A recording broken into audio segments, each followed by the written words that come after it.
Welcome to HFY, Kids Where Stars Remember. Hearts of humans and stars of aliens beat together. And every story is born where the universe learns to dream. Asterisk, it was a cold, quiet evening in the outer colony town of Brimlight. The sky was dark purple, and the street lights flickered with weak energy.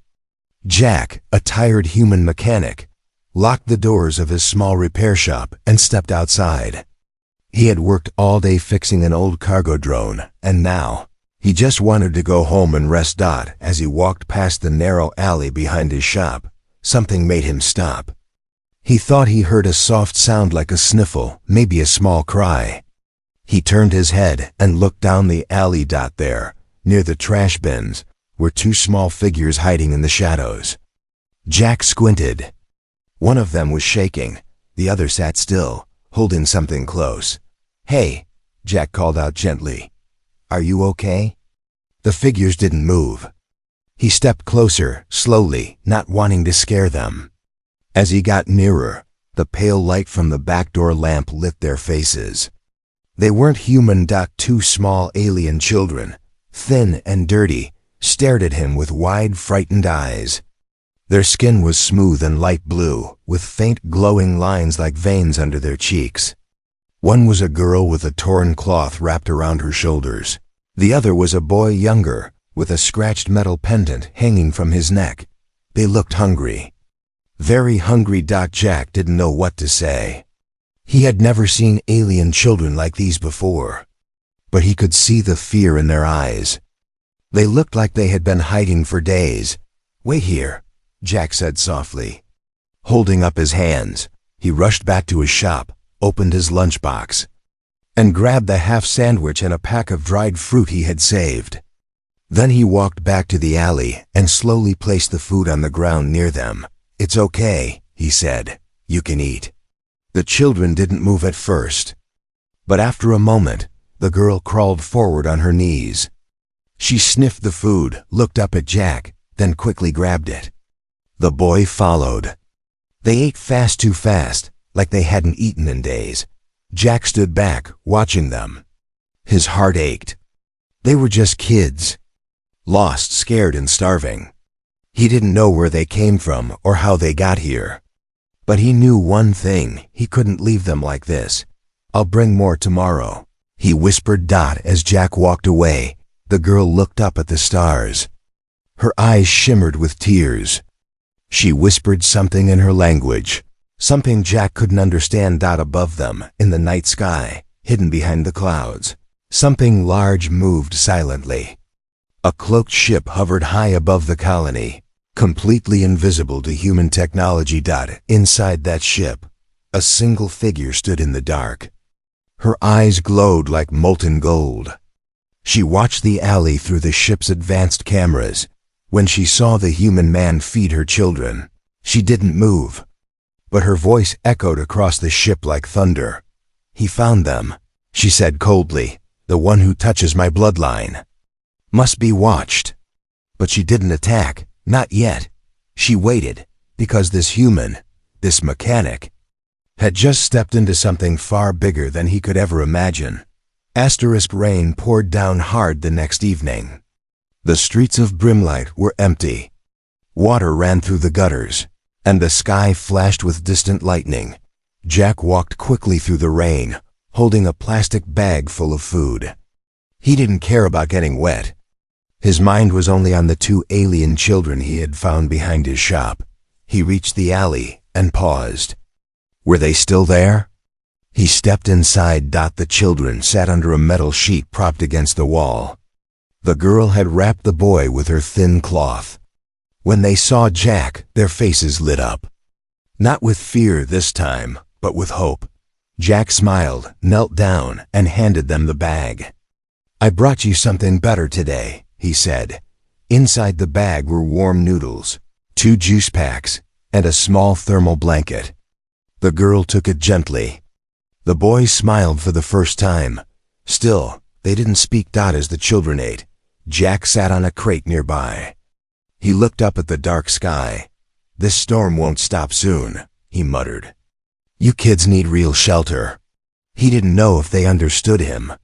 But the girl nodded slightly, as if she knew what he meant. Suddenly, Jack felt something.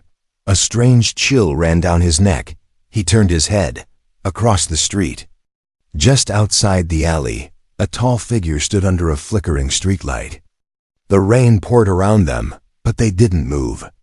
Their long coat flowed like smoke in the wind. Jack narrowed his eyes. "Hello," he called out. The figure didn't answer, just stood there watching. Then the light blinked and the figure was gone. Jack rushed to the spot, slipping on wet ground, but no one was there. No footsteps, no sound, nothing. He looked around, confused. What the hell? Back in the alley, the girl suddenly pulled her brother close. Her eyes stared at the sky. Jack returned to them, more alert now. "You know that person?" he asked softly. The girl didn't answer, but her eyes were scared again. That night, Jack went home, but he couldn't sleep. He kept looking at his cameras, checking the alley. Everything seemed quiet.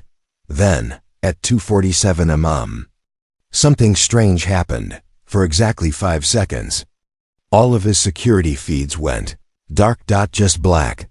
Then they turned back on. Jack replayed the footage. Nothing. 5 seconds.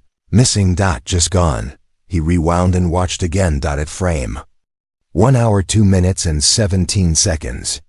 The children were sleeping under the sheet. At 1 hour 2 minutes and 22 seconds.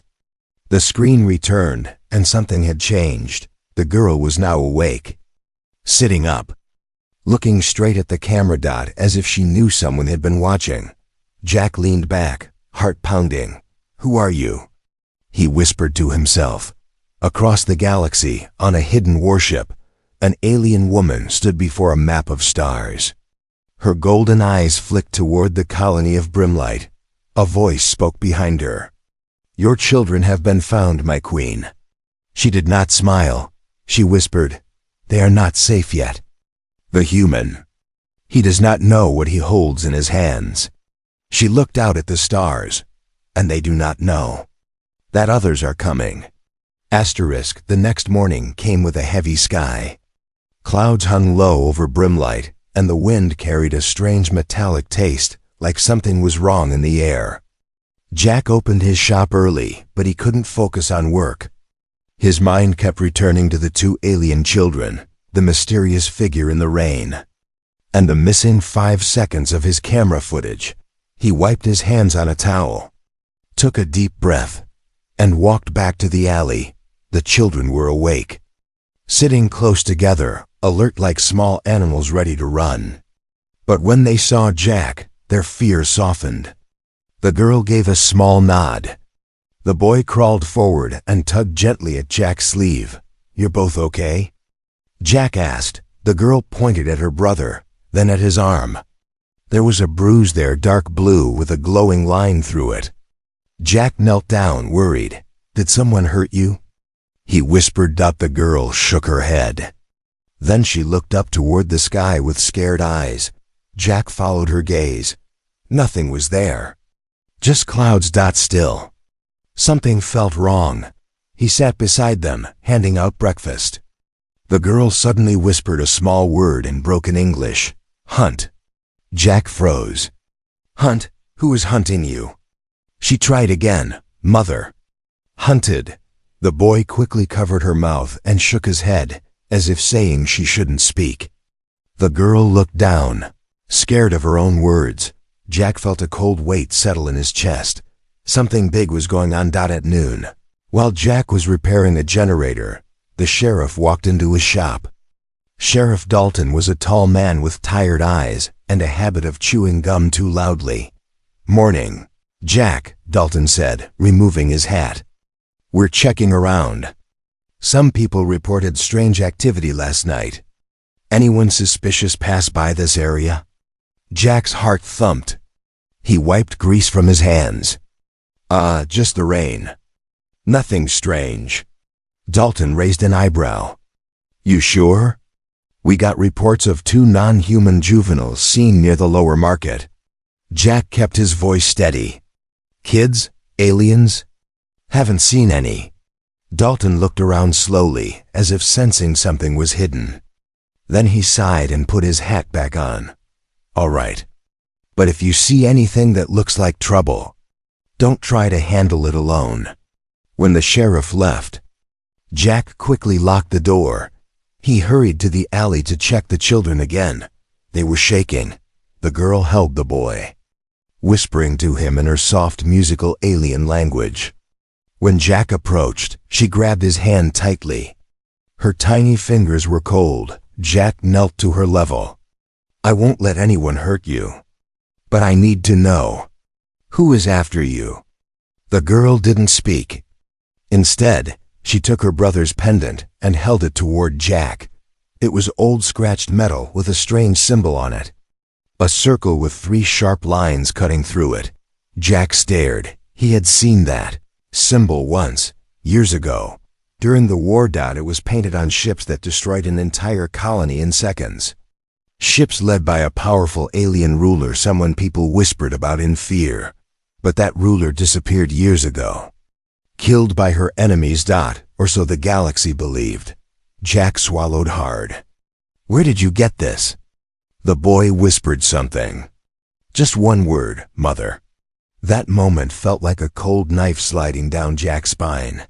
If their mother owned that symbol, then she wasn't just anyone. She was part of a war long buried. A war Jack thought was over, and if she was being hunted, then her enemies wouldn't stop until they found her children. Above the planet, far in the clouds, a small stealth drone hovered. A red light blinked. It zoomed in on the alley and recorded the 3 of them together. The drone sent the footage to a distant warship. A cold voice replied, "Target confirmed. The Queen's bloodline is on the human colony. Prepare extraction teams."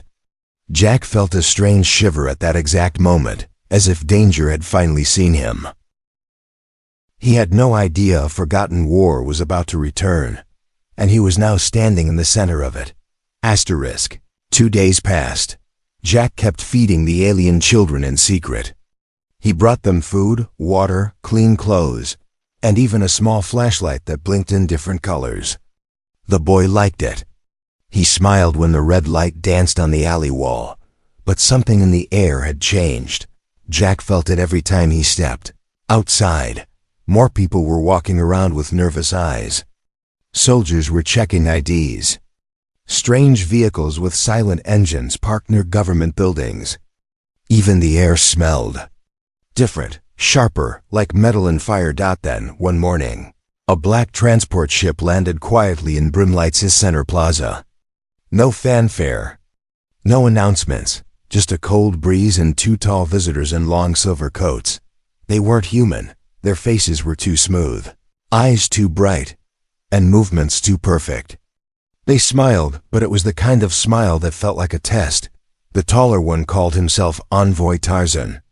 The other, a woman with white eyes, said her name was Senya. They told the mayor they were here for a diplomatic survey. They told the soldiers they were here to study cultural exchanges.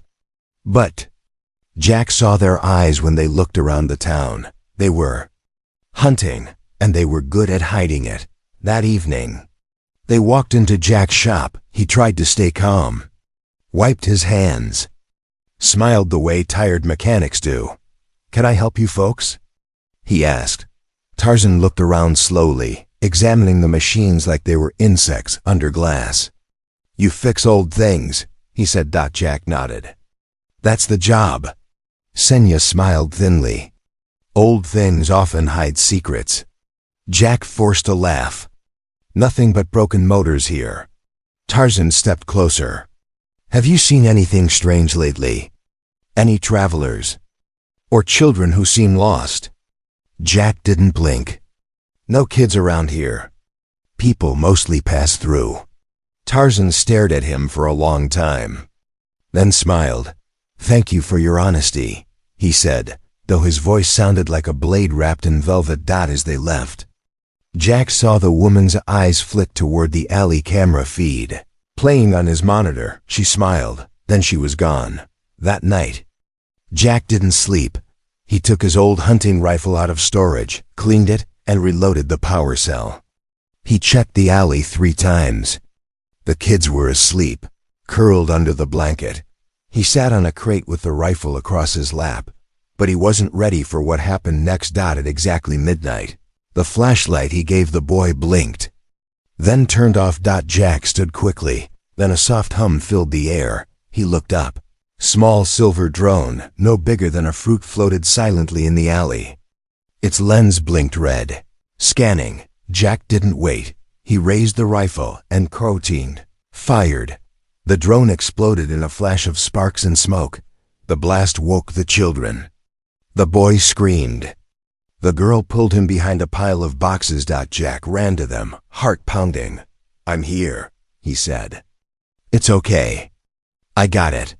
But in his mind, he knew what that drone meant. Someone had found them, and they were not here to ask questions anymore. Far above the planet, inside a dark ship with glowing blue walls, Tarzan stared at the drone's last recording. Smoke, fire, the human. The children. He turned to Senya. "They are hiding royalty," he said calmly. "Prepare the strike team." Senya smiled. "Let's see what a simple mechanic does when fire rains from the sky."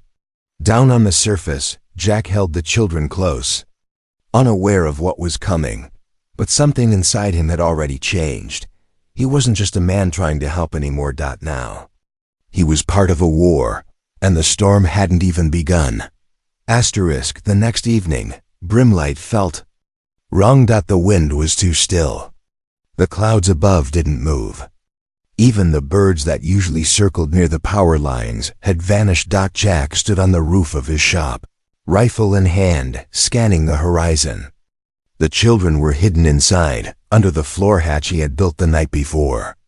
He had given them a bag of snacks, 2 blankets, and a small device. "Don't come out," he had told the girl, "not until I say." She had nodded, eyes wide with silent trust. Now, Jack watched the skies. Waiting. Then it happened. A distant boom, low and slow, rumbled through the ground, like thunder from a sleeping giant. Jack looked up. A shape appeared in the sky. Not falling, not flying, just arriving. It was massive, black as space, with blue cracks of light crawling across its surface like veins. It hovered above Brimlight without a sound, blocking the sun. People screamed. The town alarm began to ring. Military drones scrambled into the air, but they were nothing compared to the ship above. It didn't fire. It didn't move. It only watched. Jack climbed down fast, locked the shop, and turned off all lights. He checked the children, still hidden, still safe. But for how long? Suddenly, a deep voice echoed through the air, coming from the sky itself. "Return the Queen's blood," it said. Everyone in Brimlight froze. People looked at each other. "The Queen's what?" The voice repeated, louder. "Return the Queen's blood." No one understood, but Jack did. He ran to the back room, pulled up the floor hatch, and looked down at the children. "It's you," he said breathlessly. "They're talking about you."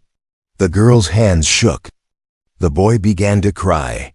Outside, the enemy ship opened its lower bay. A smaller attack ship dropped toward the town, black and fast like a bird of prey. Jack slammed the hatch closed.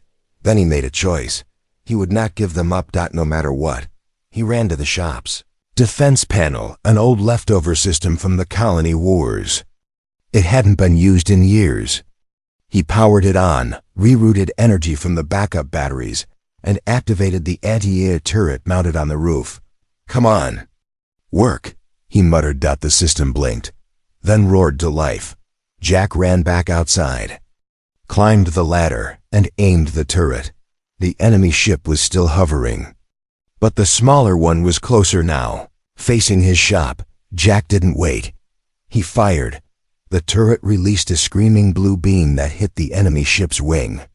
It sparked. The ship turned sideways, trying to dodge, but Jack fired again. Direct hit. The smaller ship crashed into an empty warehouse 2 blocks away. A ball of flame lit the night sky. People screamed again, this time in shock. Jack climbed down fast and grabbed his rifle. He ran toward the crash site, but he wasn't alone. From the fire came tall shadows. Armored, glowing. Soldiers. Alien soldiers. They moved in silence, their weapons humming with deadly light. Jack ducked behind a wall, heart pounding. He knew he couldn't fight them all. Then, a strange vibration filled the ground. He looked. Up. Another ship entered the sky, but this one was different. It was golden, bright, smooth. It floated like a silent god. The enemy ship reacted, instantly pulling back, retreating. Afraid. Jack watched in awe. Then a voice rang out, not loud, not angry, but powerful. "You came for my children," it said, "and dared to threaten the one who fed them." A golden figure descended from the ship. Tall, beautiful, glowing with heat and light. She walked calmly through the air, her feet never touching the ground. Jack fell to his knees, without knowing why. He didn't need to ask who she was. He already knew. The children's mother had arrived, and she was not just powerful. She was unstoppable. Jack had seen strange things during the old border wars, but nothing prepared him for the glowing woman who landed in brimlight like a rising sun. She did not fall. She did not walk. She drifted forward in the air, her long hair floating like liquid gold, her eyes burning like two small stars. The ground under her feet cracked softly, even though she never touched it, as if the world itself bowed to her presence. People hid inside houses, shutting windows and whispering prayers. But Jack stood frozen in the open street, unable to look away. The golden woman finally stepped onto the ground. The fire in her aura dimmed, but her power didn't.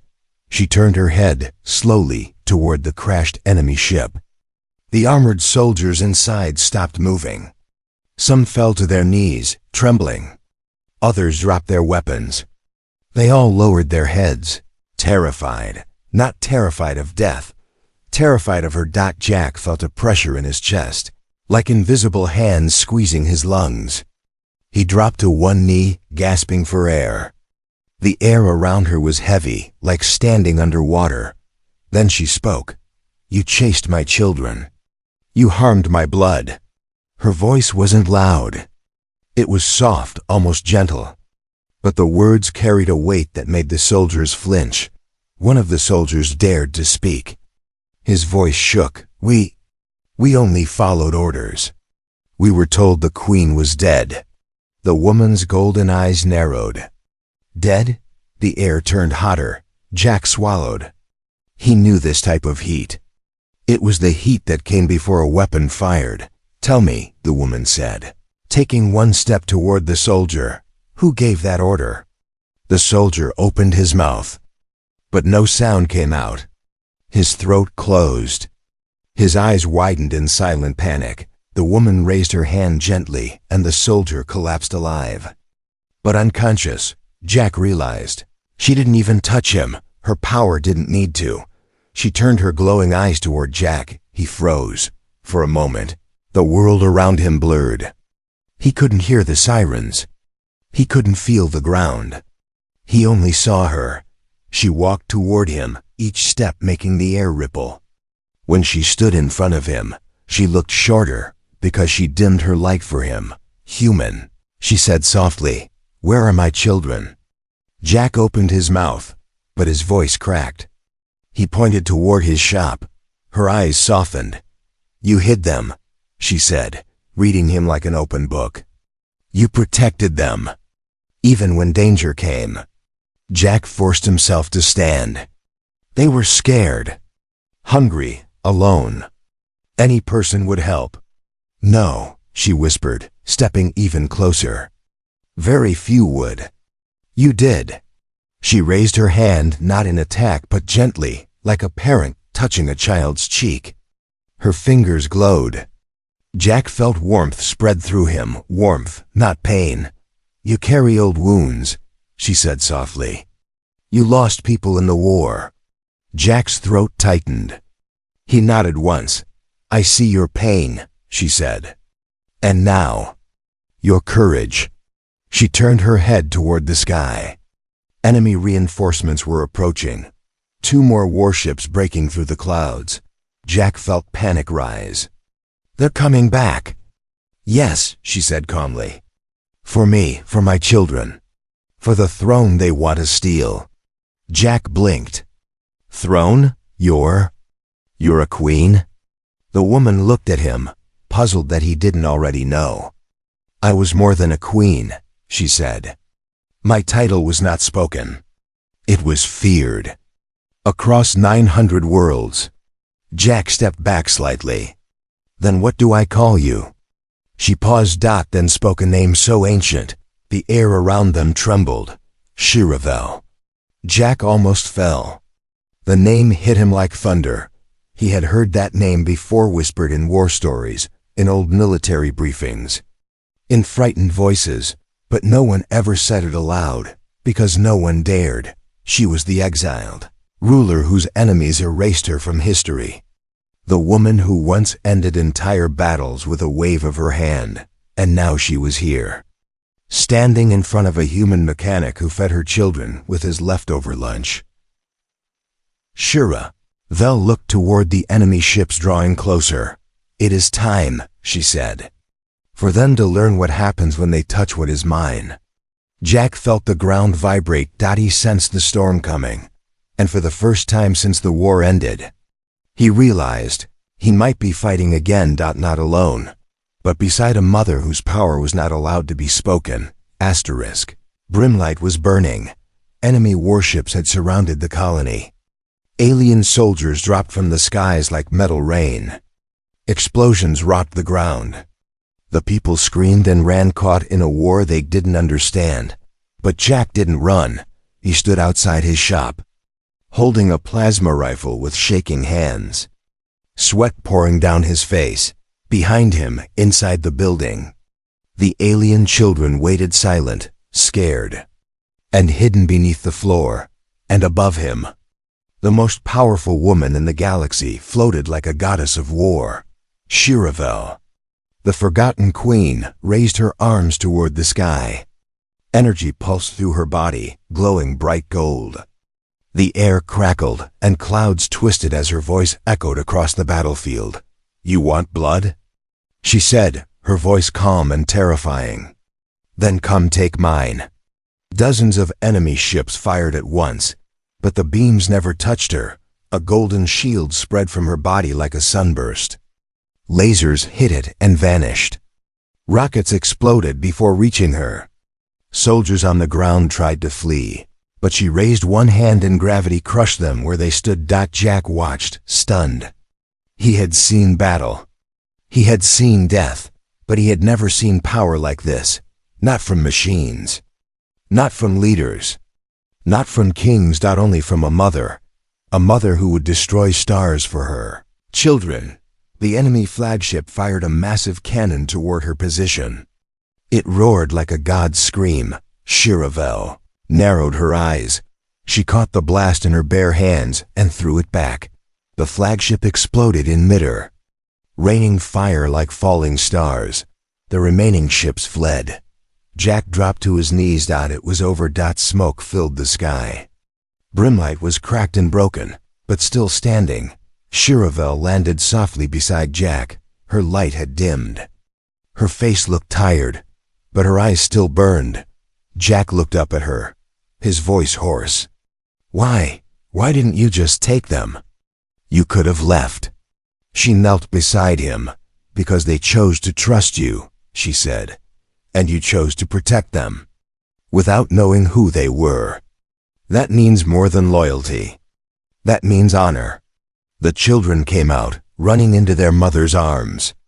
She held them close, wrapping her golden cloak around them like wings. Jack smiled weakly. He had never seen a queen cry, but she did. Quietly, tears of fire slid down her cheeks as she kissed her children's foreheads. Then she looked at Jack one last time. "What do you want, human?" she asked. "I can give you riches, weapons, a ship to command. A new planet, even. Jack stood slowly. He looked at the broken town. At the people slowly coming out from hiding. At the frightened faces needing hope. He looked back at her. "Make sure no child ever sleeps hungry again," he said. "Human or alien." Shiravel smiled a real, soft smile. The kind no one had seen in centuries. "Then it shall be done." She placed a glowing crystal in Jack's hand. "This is my seal," she said. "Wherever you show it, doors will open. Even in places where stars don't shine." Her ship rose from the ground. Its light wrapping around her and the children. They disappeared into the sky. And just like that, the Queen was gone, but her story remained. Across thousands of systems, a tale began to spread. Not of a battle, not of a weapon, but of a man, a simple man, a mechanic dot who gave his leftovers to two hungry children, and unknowingly changed the future of a galaxy.